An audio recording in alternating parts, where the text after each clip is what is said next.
Form দেখো 12খানা পাতা, এই 12খানা পাতা, এই 12খানা পেস্ট একে পূরণ করতে হবে। এমনকি তোমার নাতি যদি থাকে, তোমার নাতনি যদি থাকে, তাকেও তোমার পূরণ করতে হবে। বালছাড়া আমরা একটা মূর্খ, আমরা একটা অক্ষর জানি না, আমরা লিখতে জানি না। এই বালছাড়া 12টা পাতায় লিখে দেবো বাল ছিঁড়তে। আর এই জন্য বলা লক্ষ্মীর ভান্ডার করিনি, একবার ছাড়া 10 বার যেতে হয় বলে লক্ষ্মীর ভান্ডার করে আমি টাকা নিইনি। আর এই 12টা পেস্ট সই করতে হবে, 12টা পেজ ফিল আপ করতে হবে, 12টা পাতা।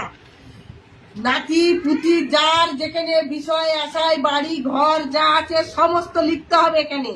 তোমার ব্যাংকেও যদি 50,000 টাকা থাকে সেটাও তোমাকে লিখতে হবে। তুমি আলু ভাতে ভাত খেয়েছো, তুমি শাক তুলে খেয়েছো, হয়তো 10,000 টাকা ব্যাংকে জমিয়ে রেখেছো, তাকেও তোমার লিখে দিতে হবে যে আমি ব্যাংকে আমার 10,000 আছে, আমার জমি আছে, আমার সেই আছে, আর আমি এই 12টা পাতা বাল ছিঁড়ে সই করবো? হ্যাঁ, এর গাড়ির ধারে যাবো, ওর গাড়ির ধারে যাবো, এ বলবে টাকা দাও, ও বলবে টাকা দাও, ইয়ে অফিসার আসবে বলবে টাকা দাও। তোমার কি আছে, তুমি কি ইনকাম করো? এই বাল ছিঁড়ে আমি পেস্ট ভোট করবো এই 12টা পাতা এই অন্নপূর্ণা ভান্ডারে? আমি বড় অন্নপূর্ণা ভান্ডার নেব না। আর বড়া তোর ওই লক্ষ্মীর ভান্ডার তো নিইনি, আমি অন্নপূর্ণা ভান্ডার নিইনি।